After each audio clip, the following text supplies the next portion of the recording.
Hello and welcome to the Slyphor channel. I am here with another unexpected results and a cards pack. Look at it. Look at how awesome it looks. Oh my god. Cards pack with a Tamer guy on the front, not quite sure which one. But yeah, I'm going to sink down to the corner apparently. Not a very good surface. I'm going to pick up and move you to somewhere better, hopefully. Possibly there. Hang on. I'll put you back, but I'll put something to stop it sliding. There. I don't think that's going to work. What can I do to stop it sliding?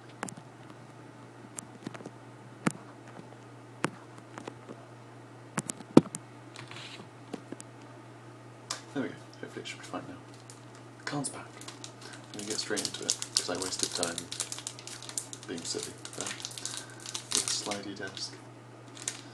Because I'm back up at university, as you can tell by the different background. Move over to the side a bit more. Yeah, that's better. Yeah. Got my cards pack right here.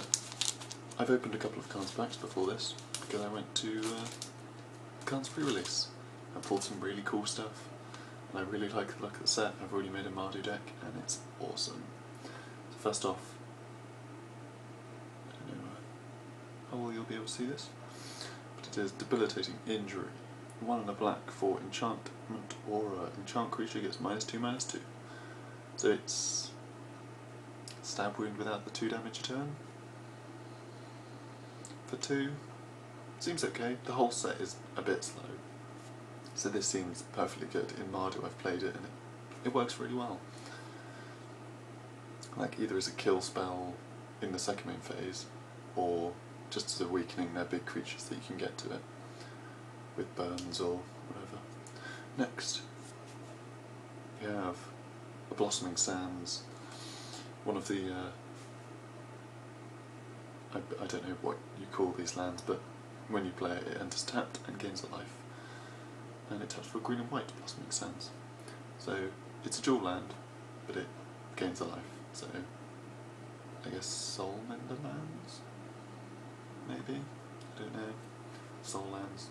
I'm going to call them Soul lands from now on. So there you go. So that's card number 2. Molting Snakeskin. See, I've actually got to turn these around to read them now because I don't recognise them from showing you the picture and seeing it in the camera reflected back, because I don't know all the cards off by heart.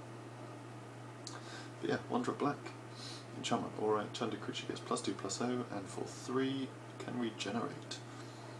Seems pretty good. Similar to Trollhide, but instead of +2/+2, you only get +2/+0, but it's a 1-drop, which is awesome. The regenerate cost is a little bit more, but in Mardu that seems perfectly viable. In Sultai it seems playable, so that's pretty good. The card I am looking for is Ankle Shanker, by the way, so if that comes up. Not quite yet. We have an Arrow Storm. Arrow Storms are really good for Mardu. 4 damage to target creature or player for 5 as a sorcery, but with the raid mechanic that if you've attacked this turn, it deals 5 damage instead of 4, so it's a Lava Axe, and it can't be prevented, so you can't counter it, you can't negate it, you can't, I don't know, I suppose the only way you can stop it is by bouncing your own creature, which most people won't do, but that seems pretty good. And also if you do it on the player, there's no way they can stop it. Next, we have Highland Game. It's a 2-drop elk. When Highland Game dies, you gain 2 life, and it's a 2/1. It's a 2/1 for 2 that gains 2 life on death. Seems pretty good. Pretty good low drop. Although I find it quite funny that you could make a elk Flavorlander deck. That'd be quite funny. Next, we have a Sultai banner. not too sure on the banners. There's loads of different dual lands that you can have in the current standard, and banners just don't stand out. They seem similar to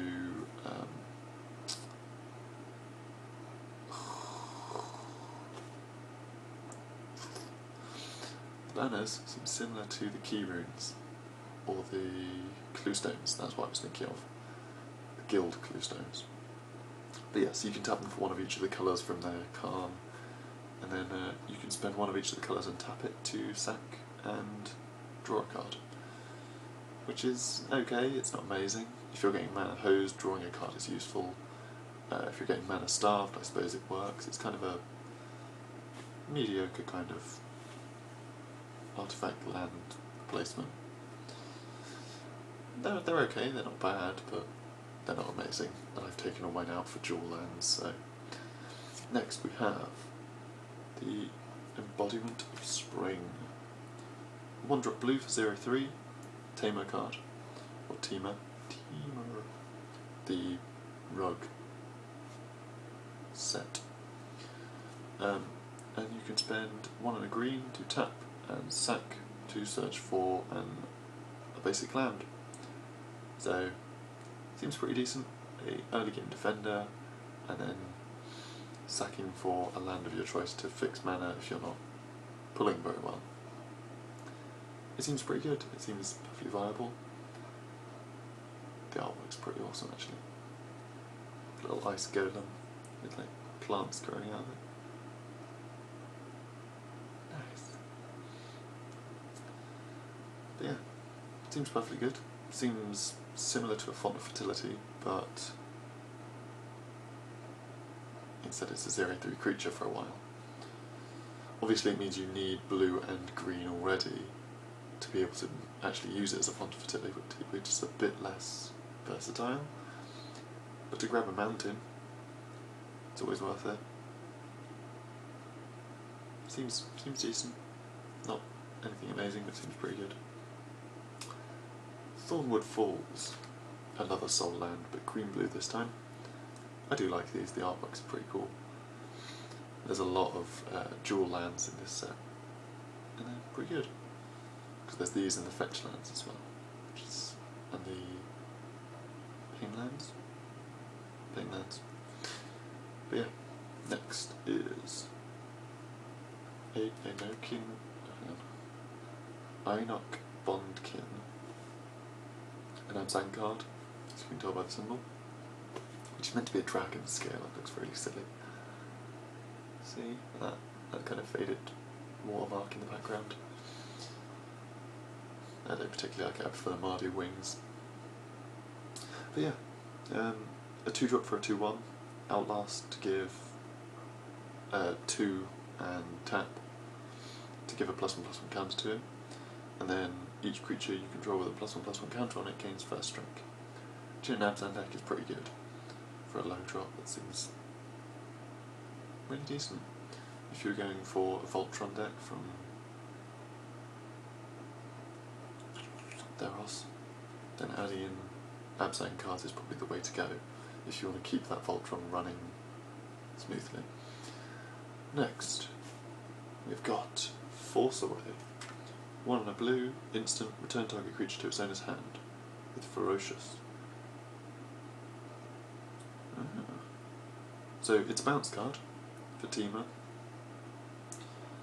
and if you have a big creature, power 4 or greater, you can draw, and if you do, discard. So it's a bounce with a loot? Theft, I think. Yeah, draw then discard is theft. Discard then draw is loot, I think. One of the two. A Venerable Lamassu. I haven't got one of these yet. Quite high drop. Creature Lamassu. A 7-drop white flyer for 5/4. Really nice artwork. Not sure how well you can see that, but I'll put the card up here as normal, so hopefully that'll be clearer. But doesn't seem to pass vanilla.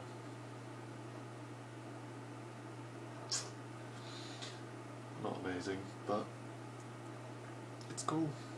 It's a cool card. I like it, but not that useful. Next, Become Immense. It's a 6-drop for Delve. Target creature gets +6/+6, so enlarge with the Delve rule, a little bit smaller, but costs more.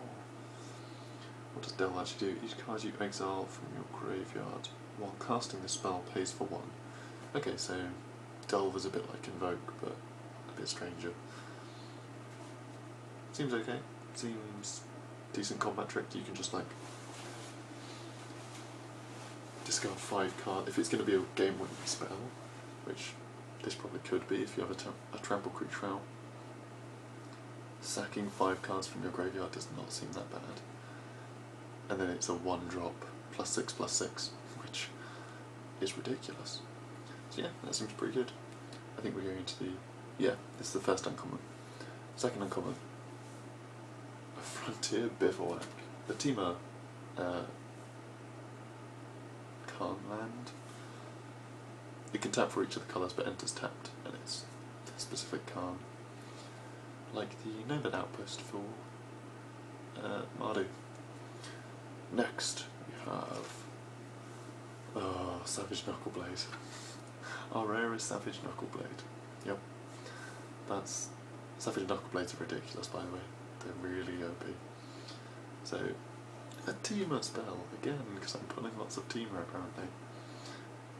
In the pre-release I pulled the Temur Khan, and then almost immediately traded it away, because I got quite a lot of stuff for it for Mardu.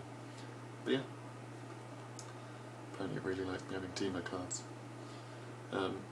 Ogre Warrior 4/4 for 3. You can spend 2 and a green to give it +2/+2 for a turn. You can spend 2 and a blue to bounce it, and you can spend 1 red to get haste. So early game, it's a 4/4 for 3, really good. Late game, it's a hasted 6/6 for 7, which is ridiculous. And you have the bounce ability on it, which is crazy. So if someone's about to blow it up, you just go, no, bounce.